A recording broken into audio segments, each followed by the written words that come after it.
Prajurit itu dengan cepat mengubur rekan seperjuangannya di dalam tanah untuk menyembunyikannya, lalu menarik sebuah mayat dan menindih tubuhnya sendiri sebagai perlindungan. Patroli musuh lewat, melangkah hanya beberapa inci dari wajah temannya. Tiba-tiba, seorang tentara musuh berbalik dan menusuk mayat yang menutupi dirinya dengan bayonet. Begitu patroli itu pergi, ia menyingkirkan mayat tersebut dan menggali kembali rekannya. Ia melihat seorang yang masih hidup di kejauhan dan bergerak untuk menolong, tetapi musuh lebih dulu melihatnya. Ia lalu masuk ke dalam sebuah terowongan, tepat saat sebuah granat jatuh di belakangnya. Untungnya, Dos bereaksi seketika dan lolos dari ledakan. Di dalam terowongan yang gelap dan mencekam, Dos bersembunyi di lorong-lorong sempit. Saat itu, ia melihat seorang tentara musuh yang terluka. Alih-alih membunuhnya, Dos justru mengobati luka-lukanya. Tentara musuh itu menatapnya dengan terkejut. Saat malam tiba, Dos keluar dari terowongan untuk mencari para penyintas. Meski benar-benar kelelahan, ia terus menyeret para prajurit dari ambang kematian, satu persatu, bahkan musuh sekalipun.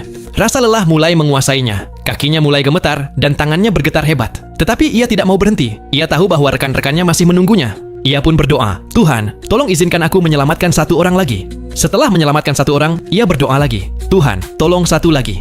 Tangannya sudah terluka dan robek karena tali.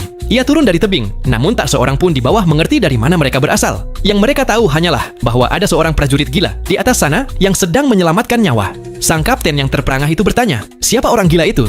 Jawabnya adalah Dos, prajurit baru yang sama, yang dulu ia ejek karena dianggap tidak akan berguna. Menjelang pagi, Dos menemukan sersan pelatihnya yang terluka jauh di wilayah musuh. Ia mengambil senapan sersan itu. Sersan mengira ia akhirnya akan membunuh seseorang. Namun, justru Dos membungkus senapan itu dengan kain untuk dijadikan bidai, lalu mengangkat sersan tersebut ke pundaknya. Sersan memberi tembakan perlindungan saat mereka mencapai tepi. Dos menurunkannya lebih dulu. Namun begitu sersan itu menyentuh tanah, ia berteriak kepada kapten. Dos masih di atas sana. Beberapa saat kemudian, Dos muncul lagi. Kali ini, ia membawa seorang prajurit terluka lainnya. Musuh mencoba mengejar, tetapi pasukan Amerika menahan mereka. Dos berhasil. Saat akhirnya ia aman, pikirannya masih tertinggal di medan perang.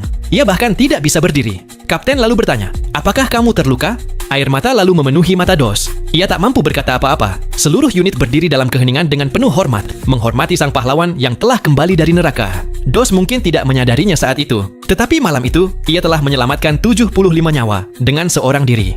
Nah, cuplikan film yang terinspirasi dari kisah nyata ini bisa kalian saksikan dengan judul Hacksaw Ridge 2016.